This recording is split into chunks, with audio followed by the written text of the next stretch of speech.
Welcome, welcome everybody. Thank you very much for being here tonight. If you're into true crime, you like to cut past the fluff, the sensationalism, you have found the right place. And boy, am I glad you have. You know what I just remembered? I have not put on my do not disturb. Got to do that. Hey guys, today we're going to be talking about a case that is extremely important to me. And longtime viewers will know a lot about this case, though those of you who are new to my channel may not know much about it at all, and it is the case of the murder of Ellen Greenberg. This is a case that I've been covering 3 years, 3.5 years, something like that. I am encouraged that so many other, well, not so many, but other creators are also covering this case. Just earlier today, I was on with Joel over on Surviving the Survivor. I think that's the 3rd or 4th time that I've done that because he is covering the case. And there are several others. Stephanie Harlow has done. Gazella at Grizzly has done Ellen's case. Cheryl and Dale, my buddy, has done this case. This is an extremely important case, guys, because not only was Ellen murdered, but because of both ineptitude and corruption. I would say corruption and maybe acrimony is probably those are the three. Ineptitude, corruption, acrimony. This case has never been investigated properly. Okay, so just to give you a little primer on the case, okay? Ellen was 27 years old. She was living with her fiance, a man named Sam Goldberg. They were living in the Manayunk neighborhood in Philadelphia, and they were planning on getting married. In fact, they had just sent out the save the dates. When on January 26th, 2011, Ellen was, I'm going to use my air quotes here, discovered having been stabbed through the chest laying on the kitchen floor of their apartment. Now you can go back. In fact, you can go over to my website and you can see all the videos I've done on this. This one is one that you'll want to look at. You see my cursor there. That is the 911 call. You definitely want to hear that. Okay. But, ultimately, the police came, the ME came and went, oh, she did this to herself. Let's cart her off to the ME's office. Well, once she was at the ME's office and she was examined by a pathologist named Marlon Osborne, he was like, y'all missed the fact that she has been stabbed 10 times in the back of her head.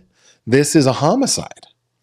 And then the police did a long and vicious public campaign to, that's my characterization of it anyway, to discredit Dr. Osborne. And ultimately, after what was described as like a, they had a secret meeting. Dr. Osborne, his boss, Dr. Sam Gulino, members of the Philadelphia District Attorney's Office, members of the Philly PD, and basically Dr. Osborne was convinced or pressured to change the manner of Ellen Greenberg's death from homicide to that she did it herself.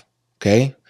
Now, and I'm sorry that this intro is so long, but her parents, Josh and Sandy Greenberg, for 13 years have been struggling to get justice for their daughter simply by having the medical examiner acknowledge what is plainly true, that a person does not stab themselves in the back of the head and neck until they are dead and then turn around and stab themselves in the chest after they are dead. Yeah, that's what I said.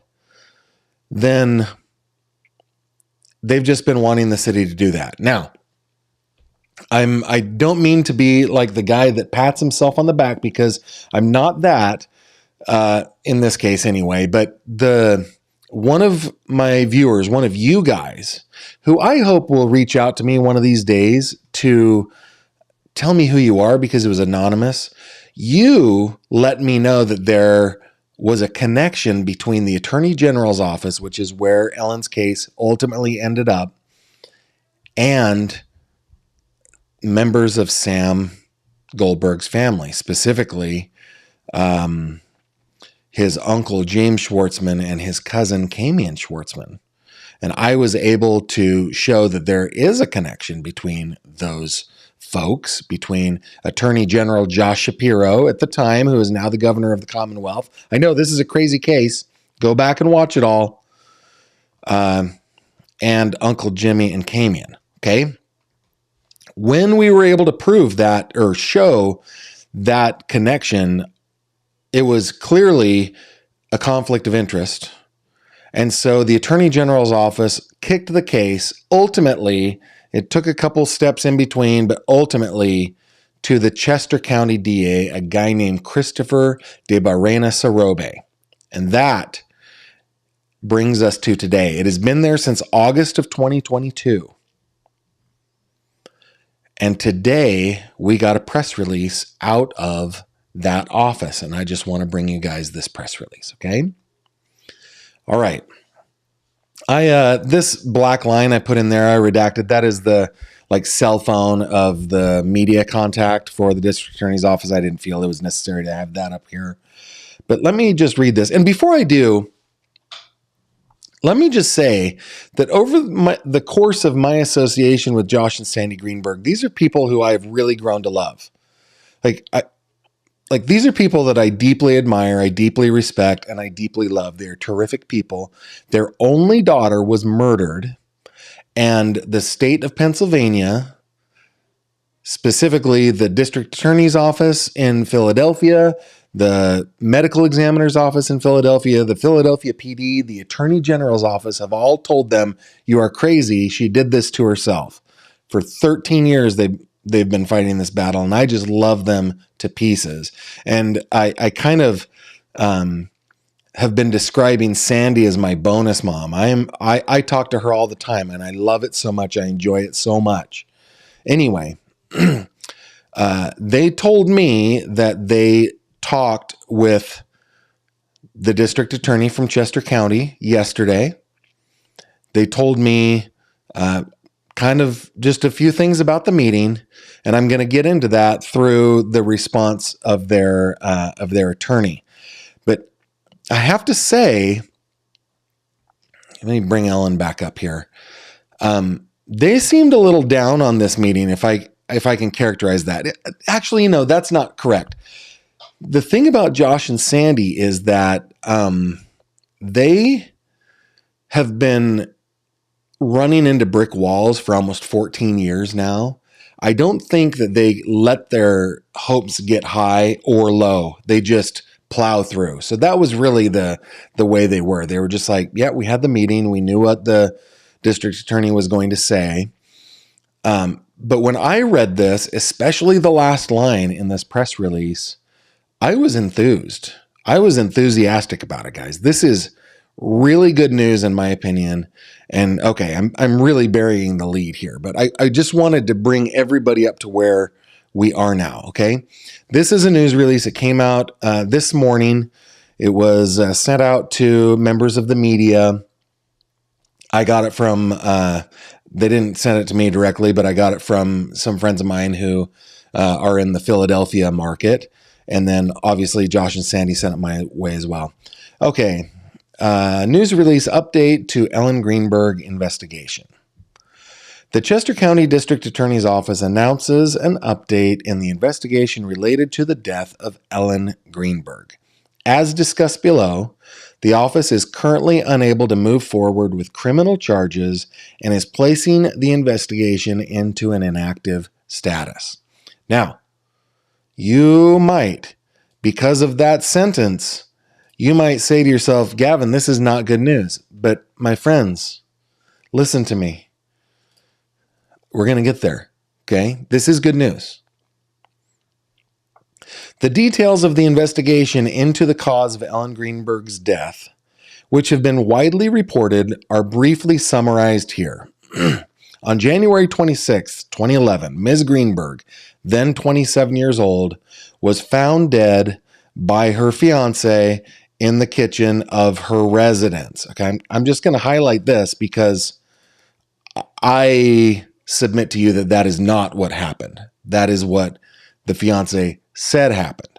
Okay, at 5601 Flat Rock Road, apartment 603 in Philadelphia. Again, this is the Manayunk neighborhood in Philadelphia. The PPD investigated the case in coordination with the DA's office. Now, again, I'm going to highlight that because I disagree with this characterization. I do not believe the PPD truly investigated the case. And we can get into that. I can't wait to read your comments on this, especially those who've been following this for a long time. But no, I don't think the Philadelphia Police Department investigated the case in coordination with the DA's office. I think ultimately at the DA's office, there was one person doing a good investigation. That guy was Guy DeAndrea. But no, I don't think the PPD did a good investigation here. After an autopsy on January 27th, 2011, Ms. Greenberg's death was ruled a homicide. Again, this was by Dr. Osborne, right? Okay.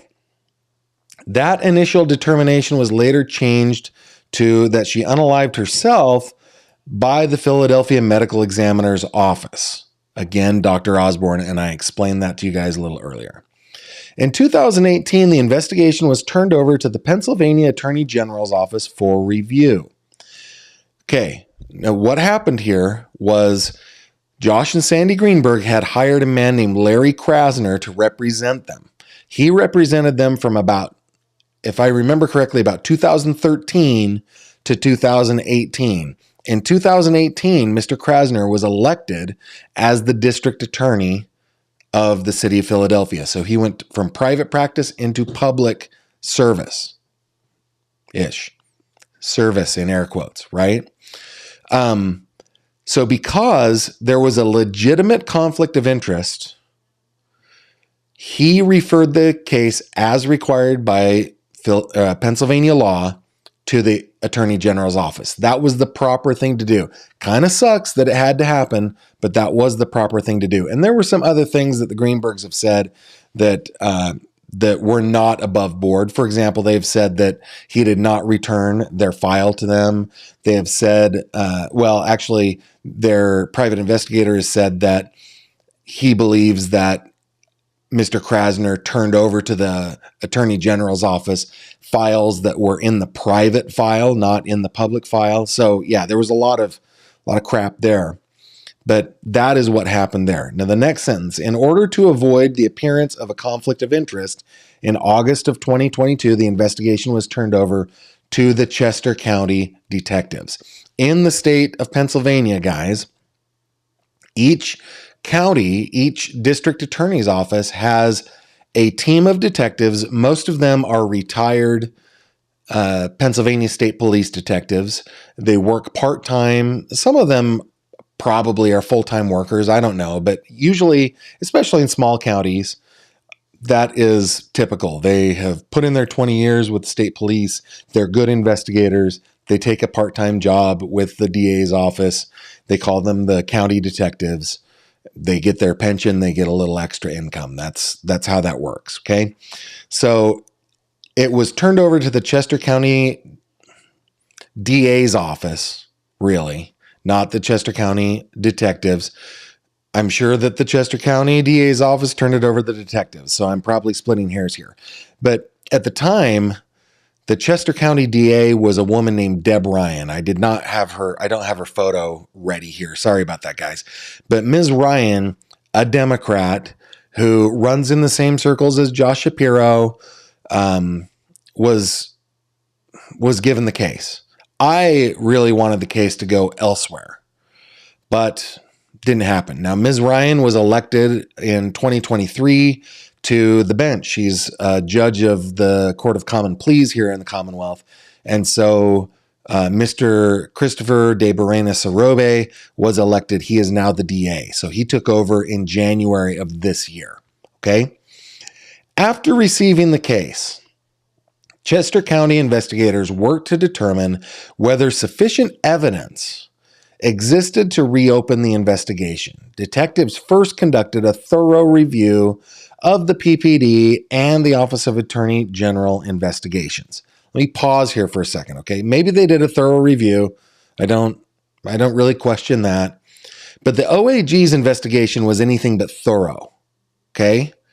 Because the people, when Larry Krasner sent the case to the OAG, when he was elected, the very people that supposedly investigated the case at the DA's office, who came to the conclusion that Ellen had done this to herself, were hired by Mr. Shapiro into the Attorney General's office. So the very people who said in the first place that she did it to herself are the people that supposedly reinvestigated and said she did it to herself.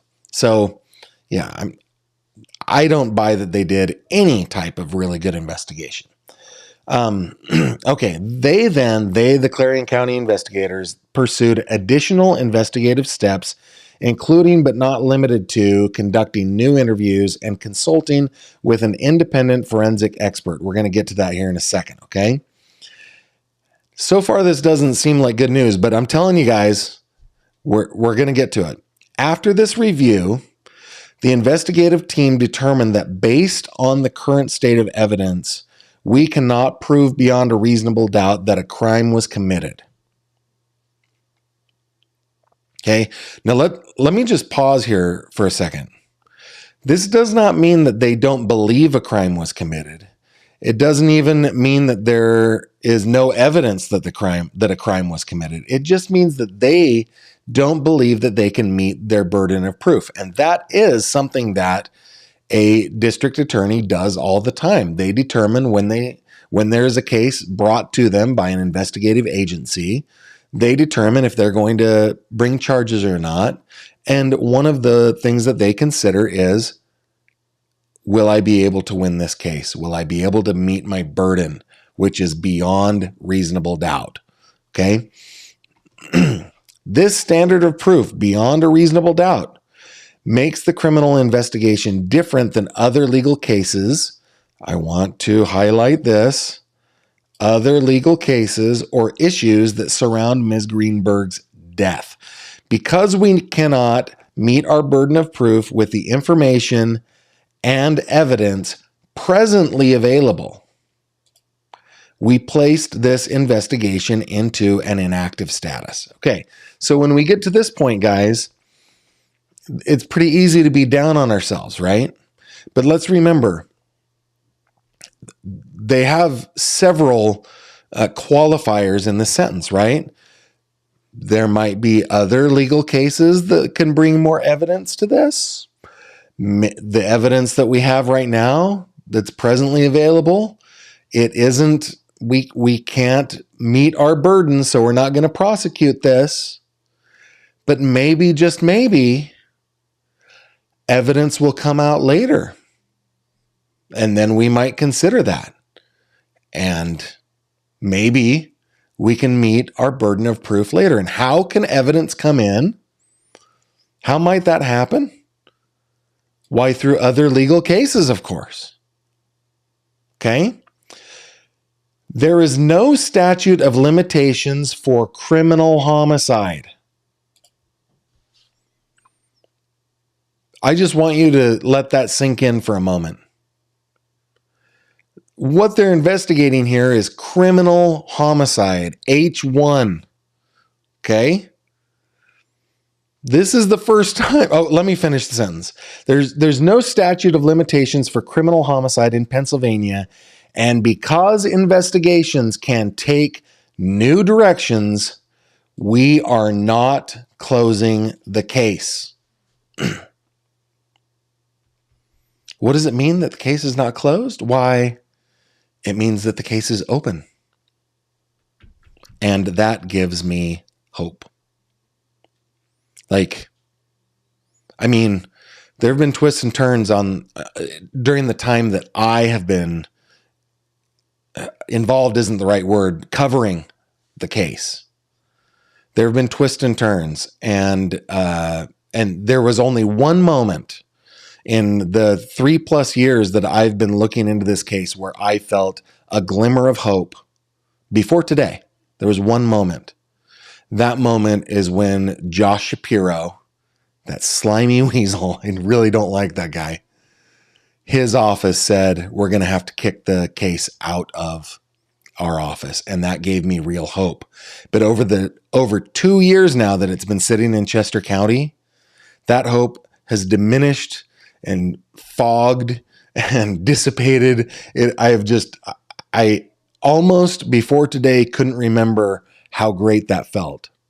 But today, when I read this sentence, this last sentence, there's no statute of limitations on criminal homicide in Pennsylvania. And because investigations can take new directions, we are not closing the case. That gives me hope. That gives me hope. Now, Josh and Sandy are a little more measured about it, right? They're way more measured about it than I am. They're just going to keep plugging along. But I am really hopeful this night, November 8th, 2024, more than 2 years after Chester County got the case. Okay, now, I talked with Josh and Sandy. In fact, if you go to my website, go to my blog, and you'll find this article, this blog post that I published today. There are a couple things that Josh and Sandy said that I thought were really gracious here. Okay. First, let me blow this up a little bit so you guys can see it better. Josh and Sandy, in a joint statement to me, said, "We thank them, Chester County, for their efforts. We appreciate their desire to have a meeting with us before they release their findings." That's what they did. They had a meeting yesterday with Josh and Sandy and their attorney. And from the meeting we had, the findings were very superficial. The investigation was very limited because they only had limited things to go by, and they're going to keep it as an open case in their files. Josh and Sandy continued, "It was a perfunctory examination with a perfunctory conclusion, and that's all there was. But we do appreciate that they did their work, and they had us there for a meeting before they released it, which was very nice. We don't feel it changes the case at all." So they're way more measured in their response to this than I am. I'm as my Argentine friends used to say back in the 90s when I lived there, I am chocho today, man. I am bien chocho. I feel really good about things today. Okay. Let's see. Mr. Pedraza, their attorney, and guys, go to my website, gavinfish.com. You'll just go to my blog. It's the top article on my blog today. Okay. Now, let me get a cough drop. Sorry, guys.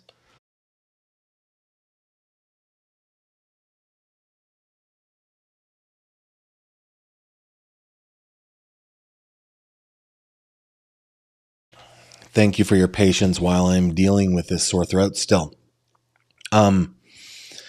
I want to take you back over to Acrobat here because there is a statement that Mr. Pedraza, Joe Pedraza, who represents Josh and Sandy. Let me bring up Joe and Will. So this is the team that is representing Josh and Sandy. They are of Lamb McErlin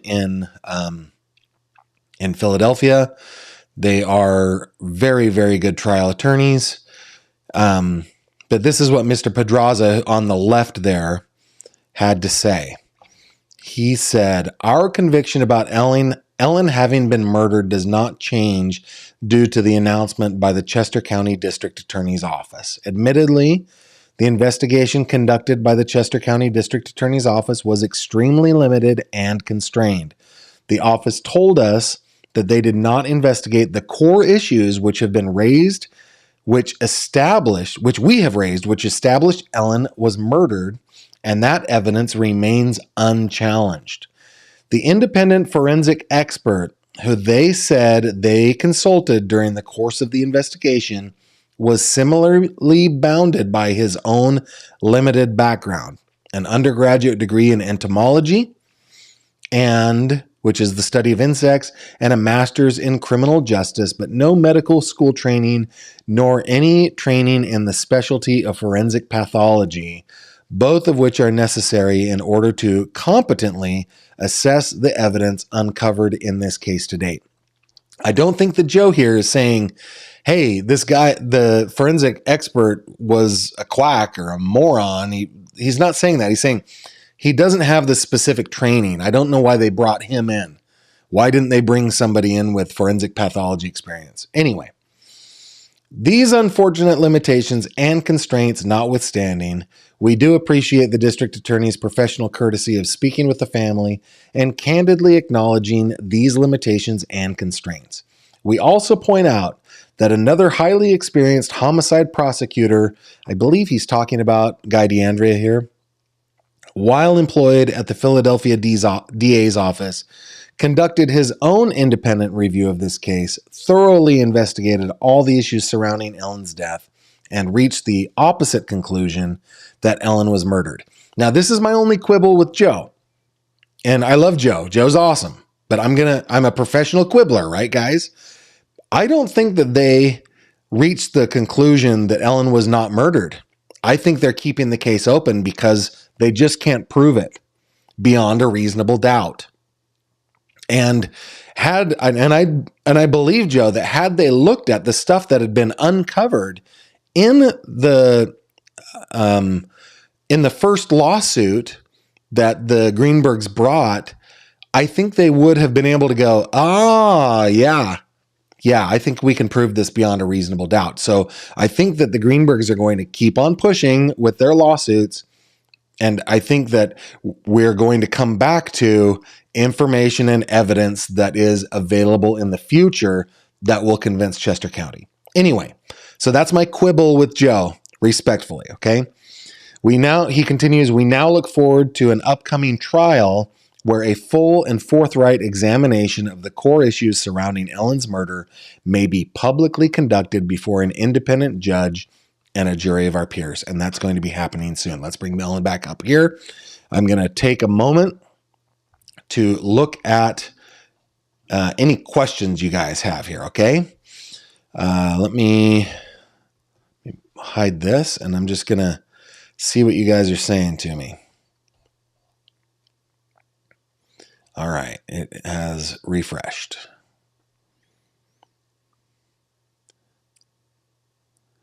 Let's see. Volsgal. Gavin, I first heard about this case when one of your videos came in my algorithms, and I believe in the first few minutes where you recapped everything, I knew immediately that it was not that. And I think that is that is the reaction that we all have. Guys, here is, and I kind of blacked it out, that this is a photogrammetry model of Ellen's body based on the autopsy photos with all of the stab wounds with the directions of the knives.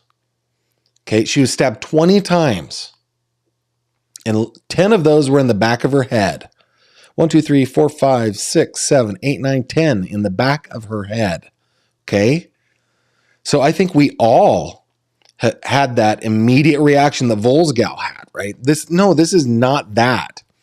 And to make us believe that it's that is just ridiculous. And I think that back in 2011, the Philadelphia PD was like, nobody's going to look into this. We're going to sweep it under the rug.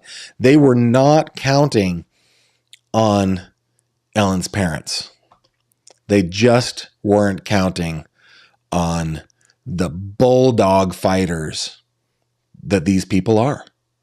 Just not counting on it. Thank you for that comment. Let's bring Ellen back up here.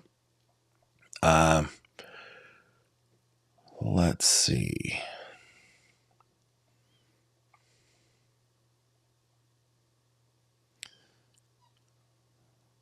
I see you. Holy cow, gifted 5 memberships. Thank you for doing that. I appreciate that. Cassie says, Ellen's parents are definitely not the crazy ones. You are correct. They are remarkable, says Mooney. Yes, they are. Gavin, from the time of Rizzo and even before, Philadelphia hasn't been exactly a bastion of integrity. I agree. No, I think what happened in this case, Zach, Ellen was murdered during a nor'easter. It was an extremely bad storm, and I think that first responders, including the police, were being pushed to their limits that night as far as their resources. And I think they just came in there and were like, this is a suicide. Let's just go. And I think that was like, not much more than that is what they did that night. But later on, so like, I don't want it to be that they were incompetent or they were in a hurry, but I accept that that was probably the case. But it's the cover up later on that bothers me much, much more than the bad investigation. It's the cover up that bothers me. And that's the reason that Josh and Sandy filed the lawsuit alleging a conspiracy to cover up their daughter's murder. Yeah. Welcome, Heart Barbara Joyce. Really appreciate you coming. Okay, Content Angel. Gavin, if the case is placed in inactive cold status, doesn't that mean the department will get more money to investigate it? I don't know. I don't know how funding like that works. I honestly think that what we have here is a investigative agency that says this is probably criminal homicide. We just can't prove it. And I think that they're just waiting for Josh and Sandy to be successful in court. I think that's what it is. And let me just explain this for those of you who don't know. Okay. And I'm going to come over to my website because also on the blog,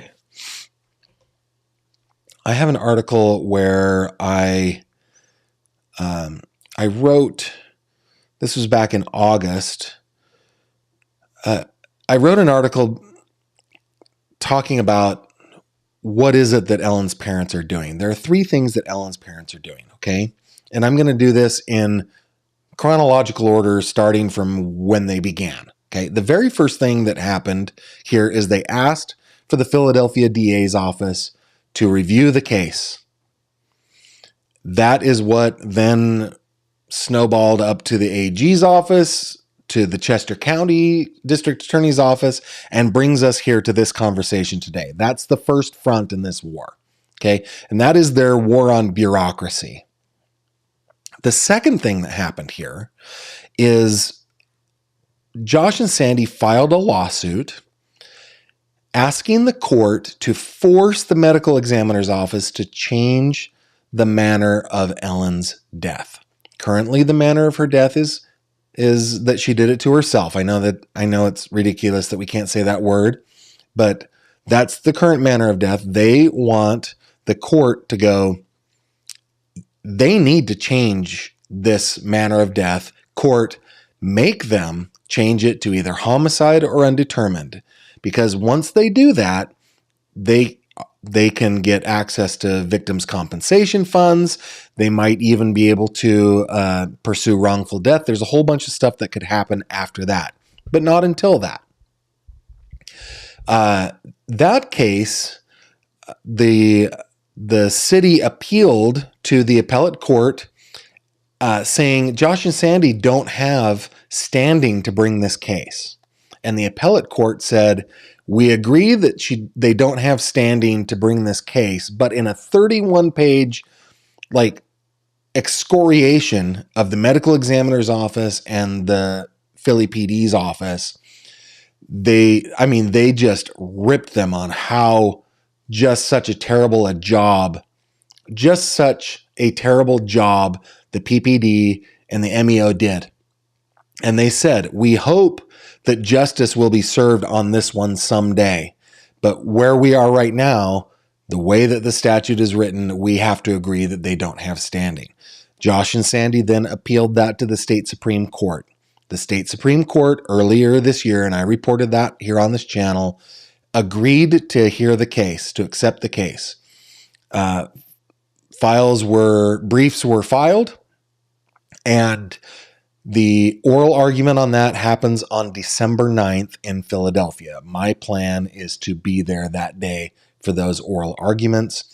I think Josh and Sandy will probably make it from Florida for that as well, but I'm really looking forward to that.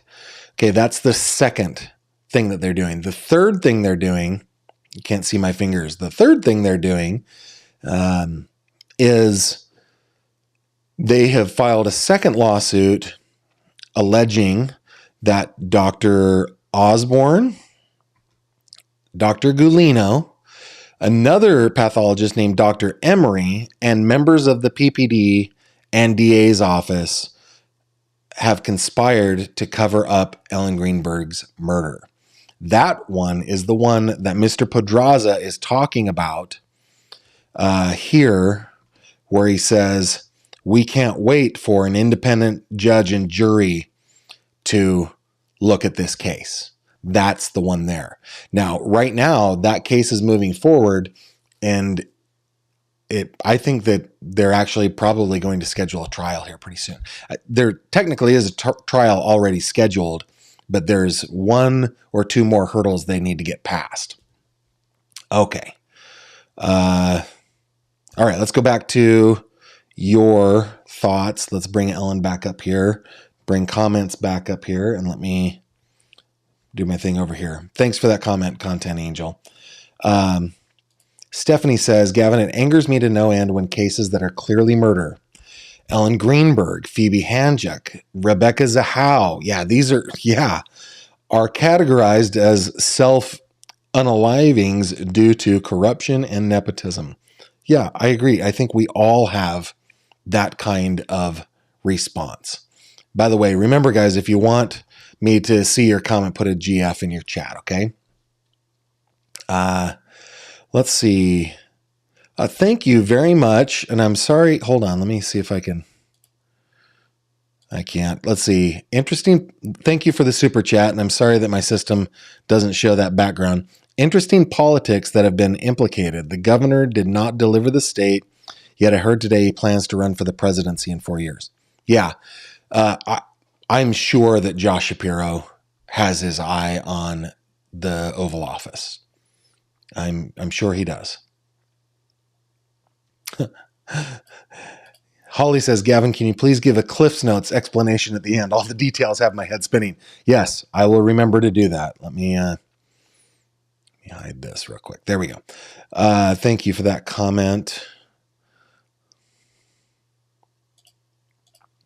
Dulce Montes tells me that she loves my content and she found me looking for Madeline Soto. Dulce Montes, bienvenidos. And thank you very much for the super chat. I appreciate that.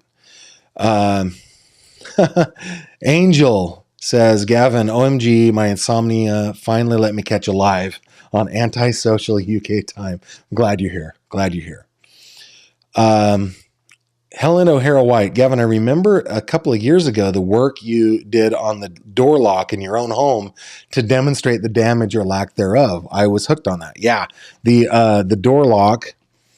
This is what the door lock looked like when police came to Ellen and Sam's apartment that night. And you're right, I did let's see if I go over to the website real quick.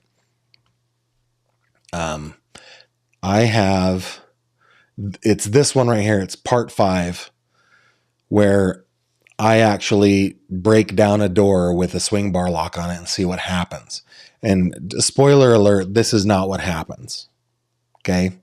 Thanks, Ellen. I appreciate that comment. Bring Ellen back up here.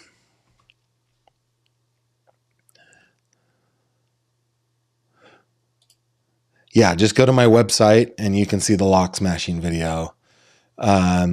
Cassie says, much older cases have been solved. The fact that this is open is huge. Is an open case is huge. Yeah, I think it is. And I see it that way. I see it as a real, like boon. Yeah, it's inactive, but it's open. They're saying we can't prove beyond a reasonable doubt with the stuff we have now. And Joe's saying, well, you should look at the other stuff that we have because you'll get there. But it's open. And to me, that is amazing. I love it. Figaro says, Gavin, it may take forever to have justice for Ellen. Late justice is better than no justice at all. Yeah, I think so. Mooney says, Josh and Sandy have been measured. They've been burned many times. Yes, that is correct. They've been extremely measured in their response. And I think they have to be in order to protect themselves. Nifty 50 says, Gavin, I can see how much this case touches your heart. I hope justice is done for Ellen while her parents are still alive to see it. They deserve at least that much. Yeah, let me just address this, Nifty 50. You guys know that I'm pretty soft-hearted when it comes to children. I mean, that's the reason that I am drawn to the Madeline Soto case, for example, right? Children are they're innocent, and so we are just drawn to them. And you guys will notice that when I talk about Madeline, sometimes we have 3,000 people on these live streams talking about Madeline because it touches them, right? When I first read about Ellen Greenberg, our oldest daughter was getting into her, solidly getting into her 20s. And I was like, oh, this could be my daughter. And then, as she got engaged, I started thinking, oh my goodness, I'm so fearful. Of course, our son-in-law is terrific, but so fearful that something like this might happen to one of my children. And I never knew Ellen, never knew her, but I have, and Ellen is closer to my age than my children's age. Like, she would be closer to my age now. I mean, she's forever 27, right? But I feel this paternal anger that somebody snatched this beautiful human's life away and got away with it. And I just wish that more people would be as incensed as I am and as you good folks are. This case does not get the attention that it needs. And I'm really glad to see Brian Enton on News Nation, Nancy Grace, Joseph Scott Morgan, Kendall Ray has done one, Stephanie Harlow has done one, Sherilyn Dale has done it, Grizzly True Crime has done it. So I'm not saying nobody's doing it, but look at our numbers. We have 400 people here, and I'm so grateful for every one of you. But if I were talking about Madeline, there would be thousands. And I just wish that more people would be, maybe it's because she was a grown woman and she was working a professional job. Maybe it just doesn't, or that it was so long ago. Maybe it just doesn't pluck the right heartstrings, but to me it does. I'm touched by this case, and I'm incensed by this case, and I really, really want justice for Ellen Greenberg. Oh, good. We got a question. Hand of Ike. What new evidence would be strong enough? The crime scene is gone. Would it need to be a confession or someone who overheard something? I think that there is enough evidence with the testimony from Dr. Emery that one of the stab wounds was done post-mortem. If Chester County had looked at that, I think they would go, oh, yeah, we can get beyond a reasonable doubt here. It's just a matter of investigating who, right? Because nobody, especially the Greenbergs, their attorney, they haven't pointed the finger at anybody. But I think what's going to happen here, and what I'm hopeful is going to happen here, because Philadelphia's, not Philadelphia, the court system in Pennsylvania is waking up to this, and they're going, what is going on, PPD? What is going on, MEO? You guys are crazy. And I think that they are going to let the second lawsuit go through. And I think after oral arguments, there is a very good chance that they're going to rule that Josh and Sandy, in fact, do have standing, that they are injured by their daughter's death. And so I think that as they win and go along in those cases, I think that more evidence will be brought to light and the investigators will be forced to say, we have to bring a case here. That's what I think. Good question.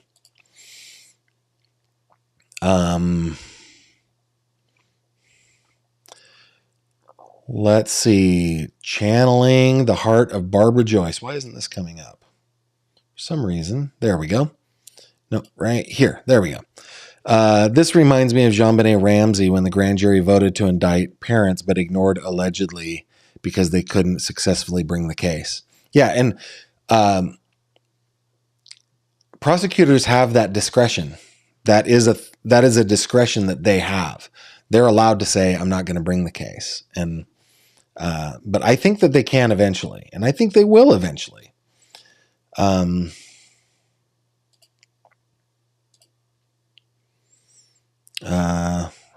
It accidentally refreshed there, guys. Give me just a second.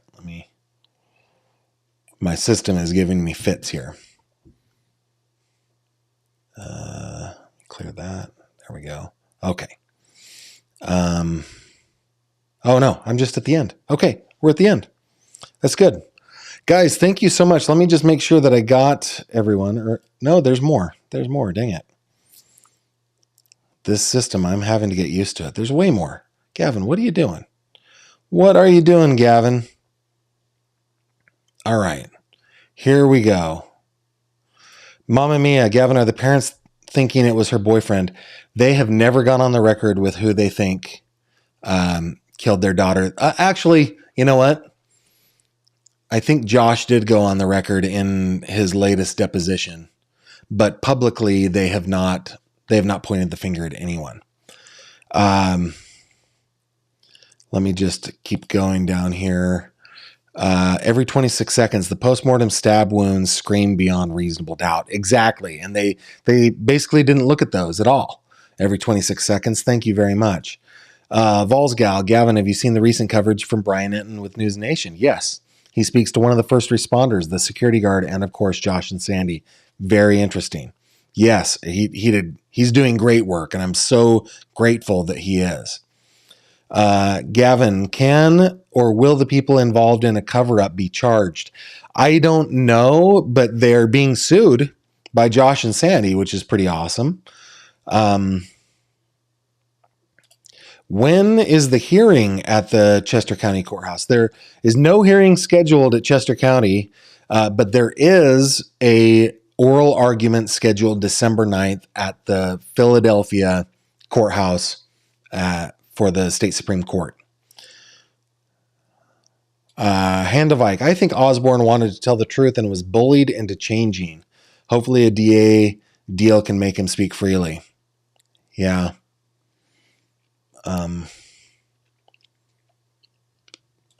Let's see.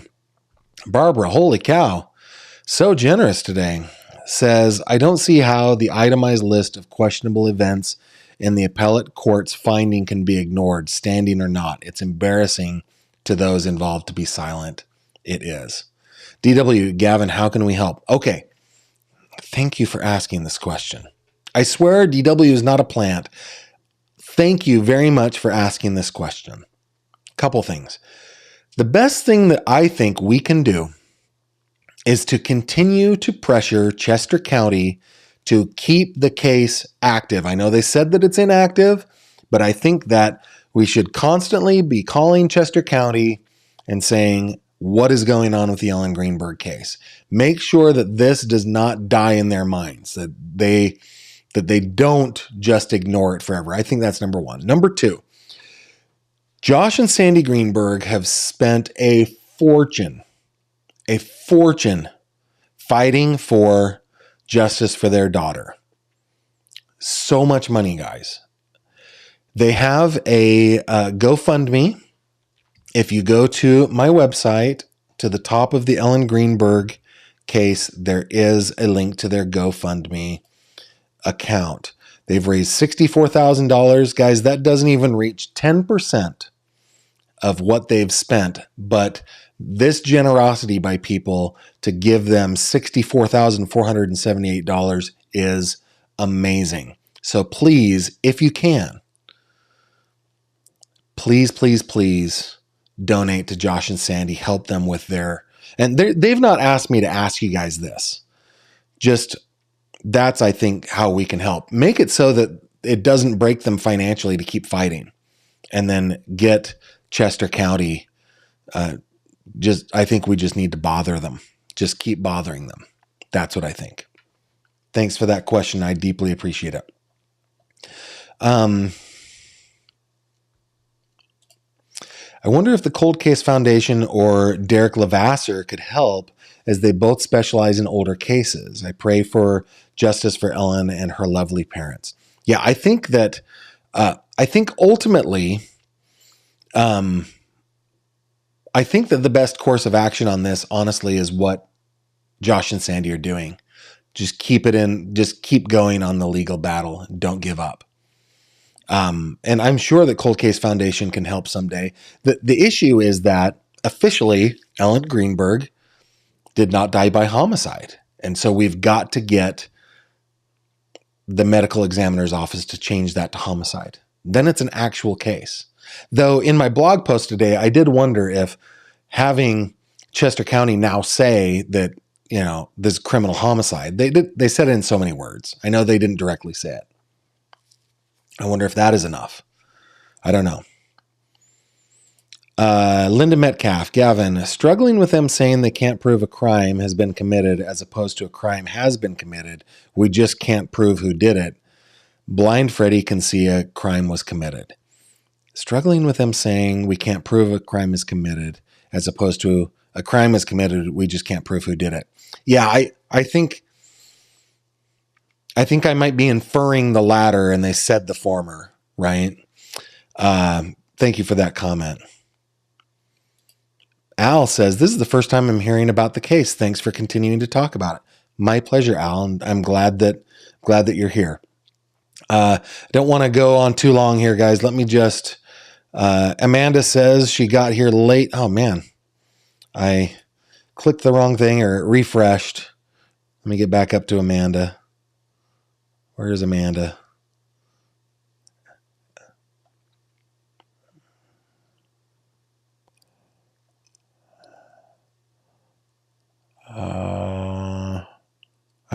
I've missed it. Sorry about that. Let's keep going. Please, if you meet her parents, give them all our love and support. Winona, I know her parents, and they feel it. They feel your love and support. Thanks for doing that. And then, yeah, I am a professional quibbler. That is what I do. Let me just make sure that I have recognized everybody who has been so generous today. I see you gifted 5 memberships. Heart Barbara Joyce joined. Channeling the Heart of Heart Barbara Joyce gave so much. Dulce Montes did. More from Barbara Joyce every 26 seconds and more for Barbara Joyce. You guys, thank you so much for doing that. I am deeply appreciative of the support that you give me here on the channel.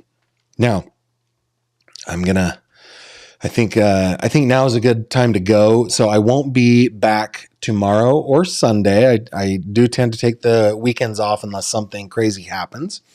But keep an eye on my channel for me scheduling out my live streams going into next week. If you have not subscribed and you like this kind of content, I invite you to do that. I don't know that I've plugged. Sorry, guys. I don't know if I plugged tonight, but if you've been on the website, if you click on this little fishy right here, that will take you to the Fish Tank, which is a Facebook group where we all get to chat about true crime stuff. So please join me over there. Also, if you click on support on my website and scroll down to the bottom, there's a button to buy my mods a coffee. My lead mods, all my mods, do this. They mod for me voluntarily, and I deeply appreciate it. If you want to show them some support, go ahead and click on that and throw some love their way. I love it when that happens. And you guys are just so amazingly generous. I can't even tell you how much I'm blown away by how great you are. Okay, with that, I will bid you adieu. I will see you next week. And until then, I hope you take care of yourselves. Good night. Thank you very much for watching this video. If you liked what you saw, please consider subscribing. And if you have any questions or comments, please leave them below.